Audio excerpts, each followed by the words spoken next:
Mahaiburu Anderea, legebiltzarkideok, lehendakaria, egunon. Hasi nahi dut, hain zuzen ere, aurrekontu proiektu hau aurkeztu zenean, batzordean, egin genuen irakurketa ekonomiko-finanziarioa lehenengo eta behin hona ekarriz. Izan ere, uste dut, guk funtsean, aurrekontu proiektu honen aurrean, bi gauza egin ditugula. Batetik, irakurketa tekniko-politiko bat egin dugu, esango nuke gehiago teknikoa politikoa baino. Eta oreka finanziarioaren inguruan, hitz egin dugu, eta horren inguruan,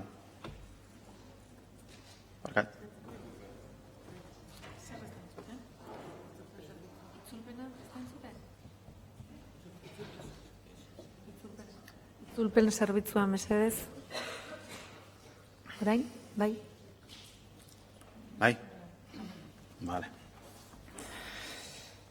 Nioen irakurketa tekniko-politiko bat egin duguna, gehiago teknikoa politikoa baino segurazki, eta oreka finantzarioaren inguruan aritu garela aurrekontu honi dagokionez, lehenik eta behin, eta bigarren egin dugu proposamen bat, etxebitzarekin zerikusia daukana.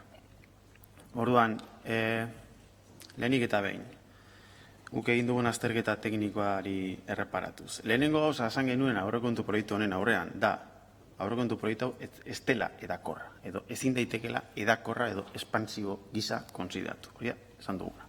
Aurrekontu ordinarioa, 6.318 milioikoa da, iazko aurrekontutik 0,4ko igoera suposatzen du, termino nominaletan, eta esan genuena izan zen. Barne produktu ordinaren deflaktorea 2,6 izan da, aurrekontuaren hazkunde erreala 1,5koa dela. Eta beraz, hazkunde errealaren zati handiena prezioen eraginak azaltzen duela.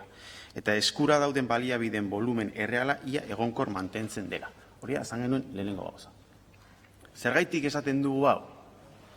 Eta hau da kritika politiko bat, aurrekontu hau aurkeztu zenean, aurrekontu guztiak aurkezten direnean bezala, mezu politiko bat eman zen, gobernuko alderdien eta gobernukideen partetik. Eta funtsean izan zen, aurrekontu hau, historiak aurrekonturik handiena dela, edakorra, espansiboa dela. Eta galdera da, mezu politiko horrekin ze pedagogia egiten ari garen gizartean aurrera. Zenik uste dut, hau baldin bada mezua, jendazuek ulertzen duela, baliabide publikoak sobera dauzkagula. Hori da, aditzera eman dezakegun mezua, eta nik uste dut, jende batek, gehiegi ez dakiena aurrekontu ez, eta aurrekontuen eztabaida jarraitzen ez duen jendeak, eta hori da gizartean gehiengo zabala. Orduan, mezu horren aurrean erraz ulertu dezakela, nolabait, baliabide publikoak soberan dauzkagula eta opulentzia egoera baten gaudela. Horregaitik egin genion kritika mezu horri. Eta uste dugu termino ekonomiko-finanziero estriktoetan eta rigorea mantenduz, ezin daitekeela esan aurrekontu hau edakorra denik. Honen aurrean norbaitek, eta ez dut gogatzen nork, irrati debate baten esan zuen guk gezurretan ari ginela. Hemen datu hauekin egiten dugun irakurketa, nik uste dut azaldu dela berriro ere, norbaitek uste badu gezurretan ari naizela, justifikatu dezala gezurra non dagoen. Bigarren, esan genuen, hemen aurrekontu aztertzen bada, ikusten da oreka finantzariaren inguruko hausnarketa bat behar dela. Eta hausnarketa hori urgentea dela. Zergaitik, sailburuak gaur beste behin esan duen bezala, Europako funtsak desagertzera doaz, MRR mekanismoa desagertzera doa, eta diru-sarrera batzuei uko egin zaie, enpresa energetikoen grabamenera, kasu, eta hori erabaki politiko bat da, erabaki politiko hori hartu da, eta doiketa fiskal bat egin zen iazko urtean, horrek izango inpakto bat, diru-sarrerak utzituko direlako. Beraz, hori horrela izanik, eta egiten den egoera ekonomikoaren azterketarekin, eta esango nuke lau puntutan laburbil daitekela, ziurgabetasun ekonomiko endemiko bat. Beraz, aurrekusten diren hazkunde ekonomikoak hurbilago daude 1,5-tik 2tik baino segurazki, etorkizun hurbilean. Europar Batasunean ez da ikusten proiektu politiko argirik, beraz, ez da aurre ikusten Europar funtsak izan ziren tamainako impulsorik, non gelditu da Draghi informea eta han esaten ziren gauzak. Esan bezala, barne produktu gordinaren 2% gorako hazkunderik ez da espero, eta eman dezagun optimistak izanik, langabeziak basu jarraituko dela eta inflazioak bera egiten jarraituko duela. Hori horrela bada, eta hau da aurreikuspen ekonomikoa. Nik uste dut aurrekontu hauek aztertuz eta azterketa konjuntural eta partzialetatik haratago, mahai gainean jarri behar dugula errealitate bat egiturazkoa kontu publikoen inguruan. Eta da, faktore soziodemografikoa aintzat hartzen bada, eta gauden testu inguru ekonomikoa aintzat hartzen bada, hemen aldaketarik egiten ez bada eta sakoneko aldaketarik egiten ez bada, kontu publikoi dagokionez, datozen urteetan, zailtasunak izango ditu zerbitzu publikoen kalitatea mantentzeko. Zer esanik ez, transizio handiek eskatze dituzten inbertsio gaitasuna eskuratzeko. Hori da, esan genuena. Eta uste dut, hemen, hau esaten dugularik, ekarpen bat egiten dugula. Ze hau ez dago eztabaida politikoan. Hontaz, inork ez du hitzekin nahi, nahiz eta pribatua mundu guztiak hau rekonozitzen duen. Eustaten proiekzio demografikoa aintzat hartzen bada, 2026 egiten duena, gizartearen zahartzearen ondorioz, batetik bi migrazioen etorrean ondorioz, Eusko Jaurlaritzaren aurrekontuaren zatirik handiena erdia baino gehiago biltzen duten bi zerbitzu publikotan, osasungintzan eta hezkuntzan, nahi badugu kalitate estandarrak mantendu, beharko dugu gastua igo, eta igo modu esanguratsuan. Eta hori horrela bada, oreka finantziario honekin, horrek ez dauka soluziorik. Ez dago momentu honetan mahai gainean planteamenturik errealitate horri aurre egiteko. Hori da egia bat. Eta esango dugu, baina hori urrun dago. Hori ez dago bat ere urrun. Besteak beste errealitate horri aurre egiteko behar diren mekanismoak eta behar den bideak direlako arnaz luzekoak. Gaurtik martxan jarri beharrekoak, esango nuke atzotik martxan jarri beharrekoak, eta urteak beharko dituztenak modu progresiboan emaitzak emateko. Eta beraz, hau da gaurko eztabaida bat, eta da legegintzaldi honetako eztabaida bat. Eta hau da egin nahi izan duen lehenengo ekarpena. Hemen, epe laburreko ikuspegia nagusitzen da politika gintza, hori da politika gintza daukan gaitz endemiko larriena, eta ari gara nolabait sakrifikatzen epe ertaina eta luzea. Ze gauza batzutaz inork ez du hitz egin nahi, baina errealitate horiek badatoz, eta topo egingo du beraien kontra. Eta ez badiogu aurre hartzen, ez badugu antelazioz jokatzen, orduan ari gara etorkizuna sakrifikatzen. Hori da esan dugun lehenengo gauza. Ze bide jorratu behar dira desoreka finantzario honi aurre egiteko? Bat, gastuaren efizientzia areagotu behar da, eta horrez zerikusi zuzena dauk administrazio modernizazioarekin, ez bairik gabe. Uste sekulako erronka daukagula hor, aukera bat ere bai, baina ez garela horri tajuz heltzen ari. Bi, diru-sarrera gehitu beharko dira aberastasunaren banaketa berri baten bidez, eta uste du kontrako bidea egiten ari garela. Eta hiru, politika publiko batzuk aldatu beharko dira, politika publikoen eraginkortasun handiago bat bilatze aldera. Osasungintzan, azpimarra gehiago egiten bada osasun determinantetan, gastu gutxiago ospitaletan. Etxebizitzan, promozioan inbertsioa gehiago egiten bada, denborarekin gastu gutxiago prestazioetan eta diru laguntzetan. Adibidez, zer esanik ez, segurazki kuestioan jarri beharko ditugula momentu hontan, edo orain arte egin diren hainbat inbertsio. Eta pentsatu beharko dugula, izango dugun gaitasun, inbertsio gaitasuna, zertara bideratu beharko dugun aurrez aurre dauzkagun gizarte erronken aurrean eta egin beharreko transizioen aurrean. Hau da, egin dugun irakurketa tekniko-finantzieroa, eta uste dut ekarpen badela. Eta beraz, inork ez duela hau erasotzat hartu behar. Bezik, uste dut, eztabaida politikoa elikatzera eta hobetzera datorla. Hau da egin duguna, eta zer da norbait batzuk, eta zehazki EAJ-ko bozeramaileak esan duena, guk esan dugula aurrekontu hauek eskuinekoak eta neoliberalak direla. Eta nik gaur azalpenak eskatu nahi ditut. Nork esan du hori. EH Bilduko nork esan du aurrekontu hauek eskuinekoak eta neoliberalak direnik. Ze hori gezurra da. Eta hori egiten da, eztabaida hau polarizatzeko. Batzuk alde batean, besteak bestean, eta gu erdian. Eta ondorioz, eztabaida politikoa degradatzeko. Nork esan du aurrekontu hauek, EH Bilduko nork esan du aurrekontu hauek neoliberalak eta eskuinekoak direnik. Eta azalpen eskenator, gaur, honi dagokionez. Esan duguna da, aurrekontu hauek eskuartean eta egiturazko arazo hau mai gainean, aurrekontu hauek ez direla gai egun dauzkagun behar sozial eta ekonomikoi aurre egiteko. Eta beraz, aspektu batzuetan indarra egin nahi bada, azpimarra egin nahi bada, eta gobernuak azaldu non egin nahi duen azpimarra, segurtasunean, osasungintzan eta etxebizitzan, beste nonbaitetik kendu behar dela. Hori da esan duguna. Eta ikusten bada aurrekontuaren kuadro generala, begibistakoa da. Ongizatean, gazterian eta erronka demografikoan 4,5 jaisten da iazko aurrekontutik ona, elikaduran garapen, landa garapenean eta nekazaritza eta arrantzan, 2,6 iaztik ona. Beraz, nabarmena da, azpimarratzuk egiteko beste nonbait egin diela murrizketak. Uste dut, hau nahiko objektiboa dela, eta honek zerikusia dauka esan dudan oreka finantzarioaren arazo horrekin. Orain arte, Europako fondoekin gauza batzuk estali dira, edo posible egin dira hainbat inbertsio, horiek desagertzera doazelarik, hemen utxuneak agertzen dira. Eta diru sarrera hauek ez dute gehiagorako ematen. Eta beraz, ez badu kuestioan jartzen sarrera gastu eskema hau, orduan behartuak egongo gara geroz eta gehiago egoerak eta errealitate soziodemografikoak horrela behartuta, azpimarra batzuk egin nahi baditugu, beste leku batzuetan murrizketak egitera. Hau da esan duguna. Hau da egin dugun kritika. Egin dugun, nolabait, kritika tekniko-politikoa nahi bada. Inungo momentutan ez dugu esan aurrekontu honek eskuinekoak eta neoliberalak direnik. Non ikusten da, baita ere, nolabait, kontu publikoek ez digutela baimentzen behar sozial-ekonomikoi aurre egiten. Eustaten arabera, ikerketa garapenean egiten dugun inbertsioa 2,15koa da, 2008ko datua.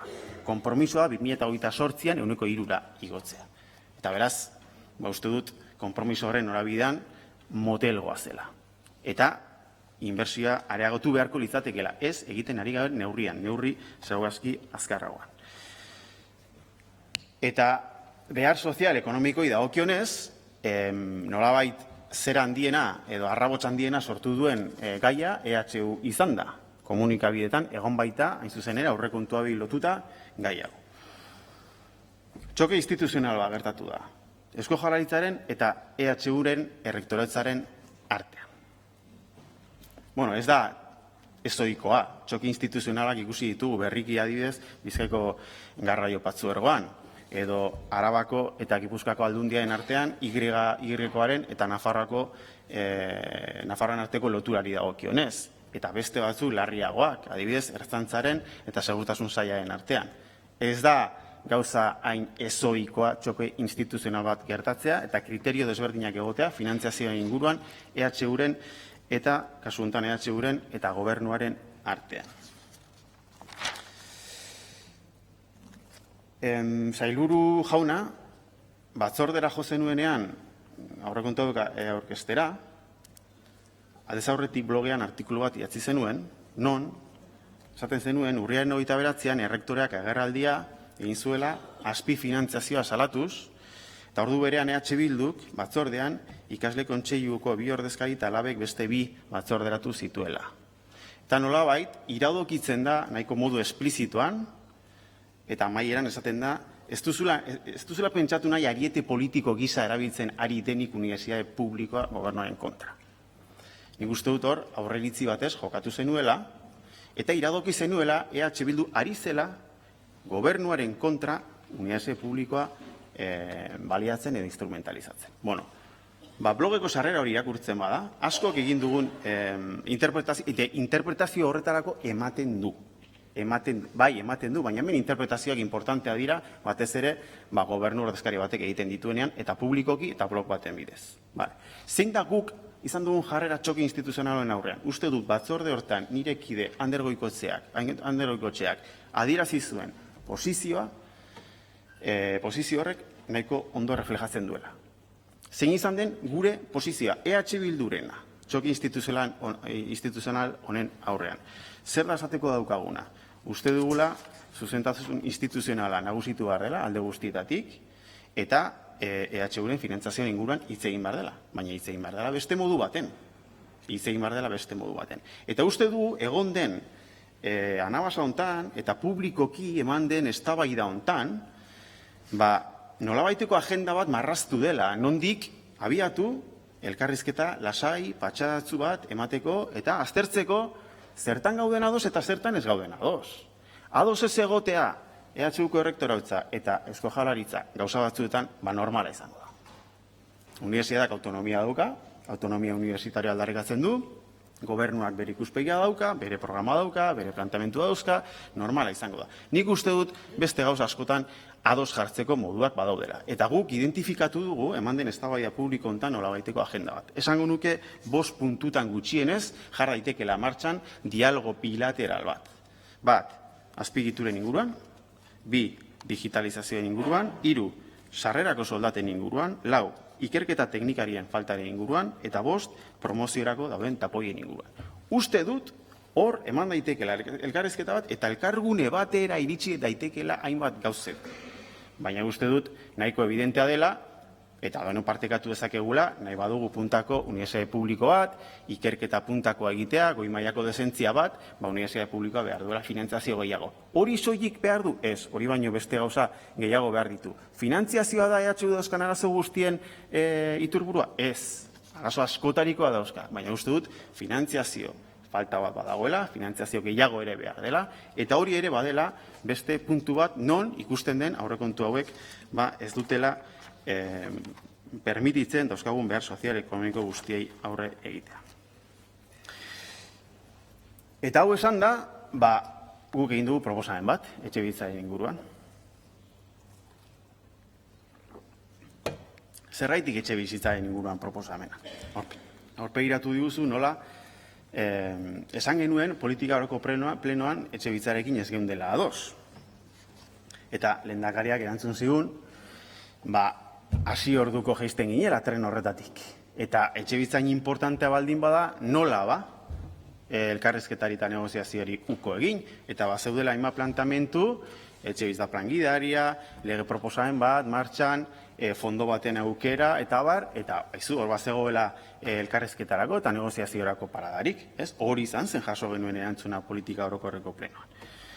Hombre, pues, es que es inconcebible que si EH Bildu o cualquier grupo de la oposición vaya a negociar unos presupuestos con el gobierno dejando de lado los principales retos sociales y económicos que afronta nuestro país y nuestra sociedad. Según el último sociómetro, la vivienda se ha convertido en la principal preocupación de la gente y evidentemente tenemos un problemón con la vivienda. Por lo tanto, es que no es concebible que se aborde una negociación presupuestaria siendo el presupuesto el documento que ordena las prioridades del gobierno, dejando fuera, pues en este caso, el tema de la vivienda. Yo creo que esto es bastante lógico. Y además, pues yo creo que habiendo diferencias, y la principal diferencia estriba en la proposición de ley que se va a aprobar el jueves y en concreto sobre uno de los puntos de esa proposición de ley que se refiere a la reducción de los estándares de vivienda pública, con la que estamos frontalmente en contra porque nos parece una contrarreforma. También se ha dicho que hay ámbitos donde podemos llegar a acuerdos. El Gobierno habla de un fondo social para promoción de vivienda pública, nosotros también. En el plan director de vivienda hay cuestiones que podemos compartir. Incluso hay aspectos en la ley de medidas urgentes en los que, deberíamos de ser capaces de llegar a puntos de acuerdo. Bien. ¿Y qué hemos hecho nosotros y nosotras? Pues bajar a la letra pequeña, ponernos a trabajar y tratar de llegar a acuerdos. De hecho, hemos hecho 47 enmiendas, 53 al plan director de vivienda, y ustedes han aceptado 0. Y en esas enmiendas parciales que hace EH Bildu al plan director de vivienda hay bastantes que son fácilmente aceptables por los partidos del gobierno. La pregunta es ¿por qué no las aceptan? Esa es la pregunta. Y si alguien tiene la respuesta, por favor, que baje aquí y nos la cuente. A la ley de medidas urgentes le hemos hecho 47 enmiendas parciales. Alguna habrá por parte que se pueda considerar por parte del PNV y del PSE, digo. Entonces, usted nos ha dicho que ahora hemos presentado 13 enmiendas parciales a este presupuesto y ninguna relacionada con la vivienda. Es que en relación a la vivienda hemos hecho 100 enmiendas parciales en pocas semanas y habéis rechazado todas, no la mitad, ni las 3/4 partes, todas y cada una de ellas. La pregunta, ¿a qué responde esa actitud política? ¿Cuál es el margen que deja esa actitud política de los partidos del Gobierno a la oposición? Y, por lo tanto, ¿cuál es la oferta de diálogo y negociación que se traduce de esa actitud con respecto a este presupuesto? Pues yo creo que esto se responde por sí solo. O sea, no hace falta que me extienda más en este sentido. La vivienda es un problemón que está generando una fractura social. Y voy a poner encima de la mesa 3 documentos en los que yo creo que nos podemos apoyar todos y todas, al margen de diferencias ideológicas. El informe sobre la emancipación juvenil del propio Gobierno vasco. Ya he repetido los datos, todos y todas los conocemos, por tanto no me voy a extender. La Fundación FOSA y Cáritas. Desde 2018 crecen del 27 al 35 los y las ciudadanas que se encuentran en la cuerda floja. Nos encontramos en un proceso de fragmentación social. Se produce un desplazamiento de muchas familias a estratos inferiores. El 22,5% de la población no puede afrontar un gasto imprevisto. Y el epicentro de la desigualdad y la puerta de entrada a estas situaciones de precariedad es hoy la vivienda. FOSA Cáritas, no SH Bildu. Cedarriak. Me voy a otra parte. Cedarriak. La vivienda asequible y de calidad ha dejado de ser un asunto puramente residencial para convertirse en una infraestructura estratégica para el desarrollo económico. La ausencia de una oferta adecuada puede actuar como un cuello de botella que frene la llegada de nuevas empresas o la expansión de las existentes.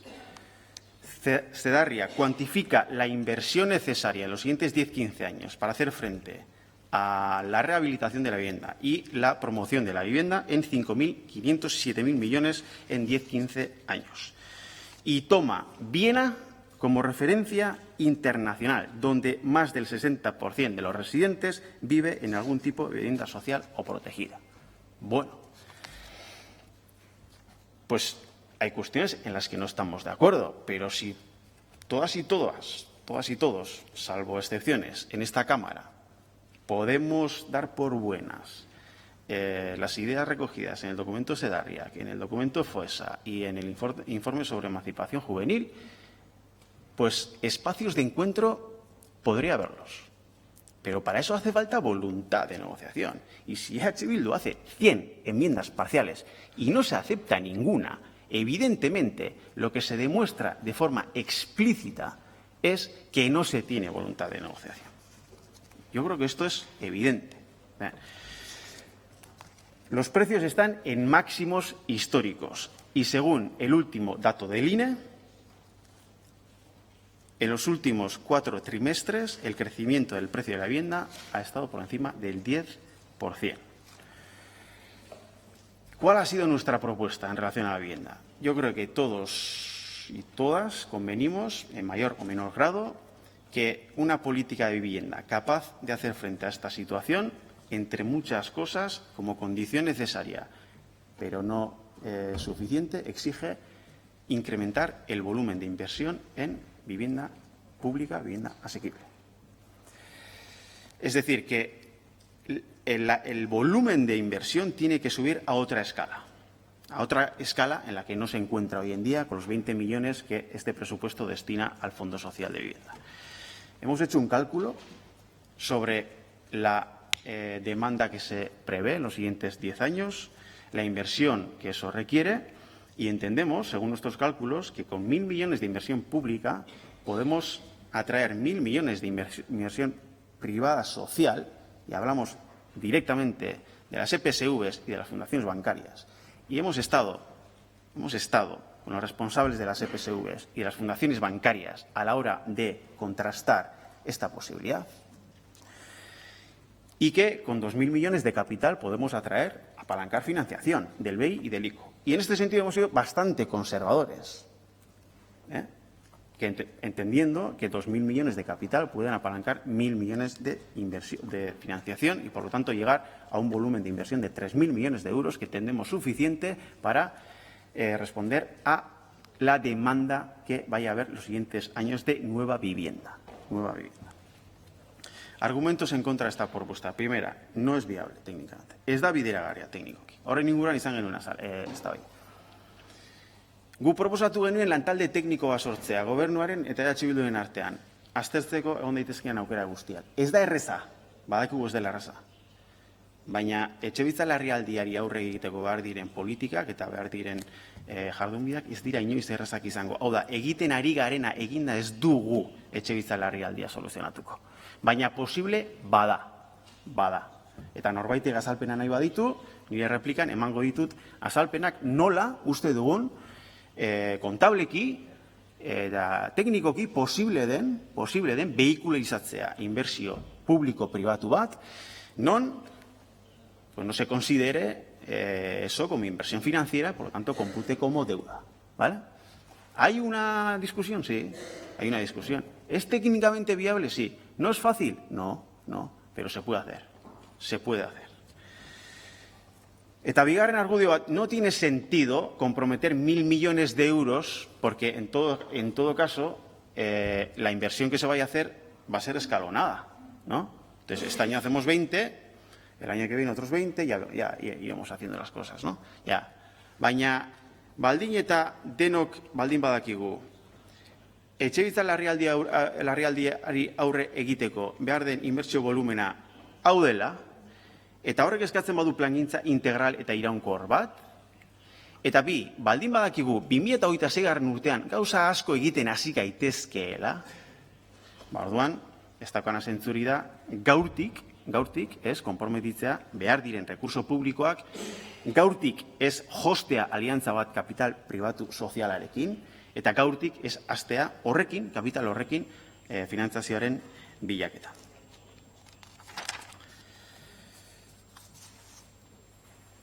Zer da jaso dugun erantzuna? Hau da, gu proposamena egin genuen, eta planteamentua jaso genuen buelta, gobernuaren parte.